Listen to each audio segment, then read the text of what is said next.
Welcome to MojoPlays. Today, we're recounting 10 Fallout 76 horror stories. Not all Vault 76 dwellers will be so hostile. Find them and brave the new world together. We can't believe some of these things actually happened. Before we begin, we publish new content all week long, so be sure to subscribe and ring the bell to get notified about our latest videos. No NPCs at launch. But someone's got to man the fort, as it were. When the game was announced, people were generally excited, but one feature had people worried from the get-go. The fact it wasn't going to have any NPCs. Your only interactions would be with the robots, audio and text logs, and other players. In the end, 76 was just as desolate as everybody feared, with the entire story delivered by audio logs from people who weren't there. It wasn't until April 2020, 18 months on, that the game's Wastelanders update actually brought human NPCs to the game. It was a massive improvement, good enough for Fallout 76 to start turning its fate around and pull in new players. But it's still shocking that they thought for a moment that no NPCs in an MMO was a good idea.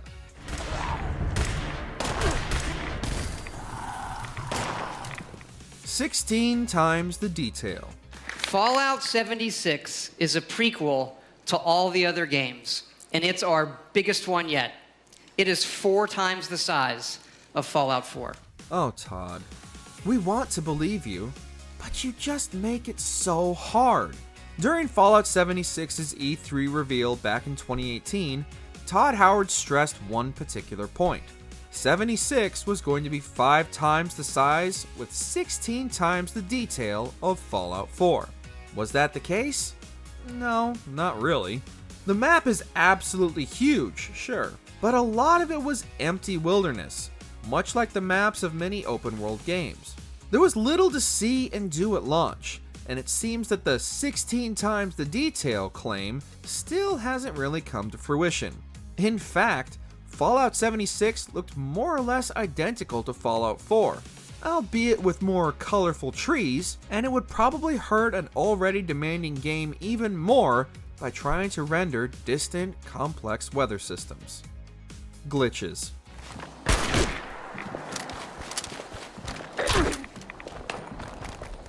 Bethesda's first-party games have always been buggy, but until 76, they had a willing and able modding community ready to step up and stabilize their releases. Obviously, it would be better if the games worked without this, but at least some players can get stable, functioning RPGs from them. This wasn't the case with Fallout 76, however. Thanks to it being an always-online MMO, there was no way for modders to step in and fix the glitches. So everybody on every platform was faced with relentless bugs with nobody, other than Bethesda itself, able to help them. And when help did arrive in the beginning, it left much to be desired. Some of those gigantic patches actually removed older fixes and left the game even more unstable.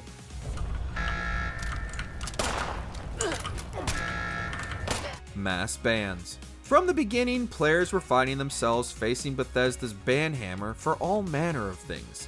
While we don't doubt that people were trying to cheat at the game, since people try to cheat at every game, there were many legitimate players who also faced Bethesda's wrath. One player who sank 900 hours into the game found themselves banned after accumulating massive amounts of ammo. He did this entirely legitimately, using the in-game bonuses to reduce carry weight, but Bethesda said he was cheating and banned him.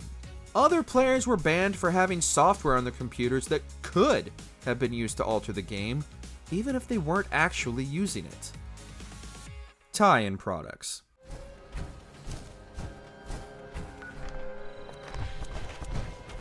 Fallout 76's problems didn't stop with the virtual world, however. There were problems with numerous tie-in products as well. The first one to receive the ire of consumers were those canvas bags you were supposed to get with the collector's edition. When they shipped, they were cheap nylon replacements. Bethesda eventually did manufacture the canvas bags and send them out to the wronged customers at cost. But it didn't stop there. There were also the power armor helmets recalled due to dangerous levels of mold, and the Nuka Dark rum bottles, which also didn't match up to their promotional images. Rather than being a glass bottle of rum shaped like the in-game Nuka-Colas, it was just a normal bottle of rum in a cheap plastic case that leaked everywhere. 500 Atoms. At launch, the game was clearly not as advertised. It just didn't function. Customers around the world felt shortchanged, and vitriol against Bethesda was at an all-time high. However, players who received those cheap nylon bags were given a gift from Bethesda before the replacements could be sent out, 500 atoms for the in-game microtransaction store. So, how much money are those 500 atoms worth? The same amount as the bag, right? Well, no. 500 atoms in Fallout 76 is the equivalent of $5. Maybe that's how much it actually cost Bethesda to manufacture the terrible bags. In any case, the 500 atoms compensation was mocked relentlessly. Doxing.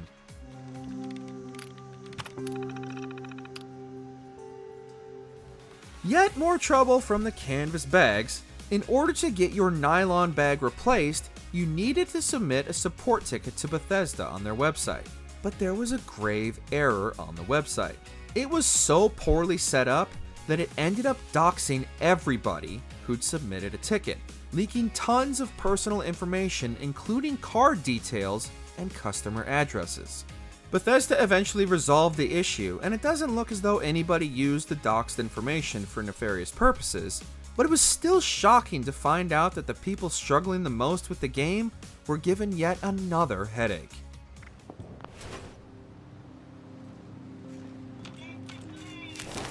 Fallout First.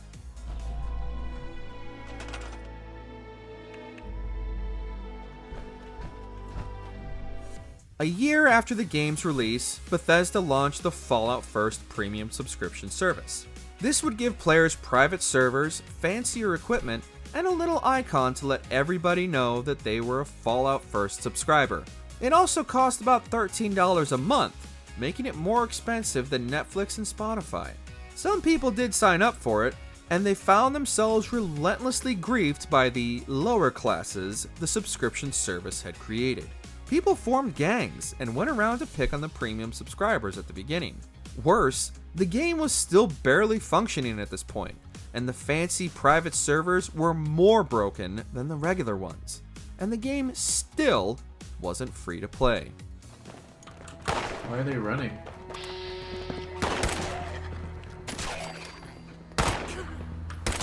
Developer Room. Not long after launch, players stumbled across 76's Developer Room. This is a room intended only for the developers to test various in-game items, and as such, it contained basically every weapon, piece of armor, and item in the entire game, and also the means for some people to endlessly duplicate such items. A black market exploded on websites like eBay, with players selling powerful in-game items for real money. Bethesda cracked down on this pretty quickly, banning not only all the dupers it could find, but anybody who accessed the room at all. Weirder yet, the game also contained a human NPC. For a while, this was the only human NPC in the whole game. Crunch.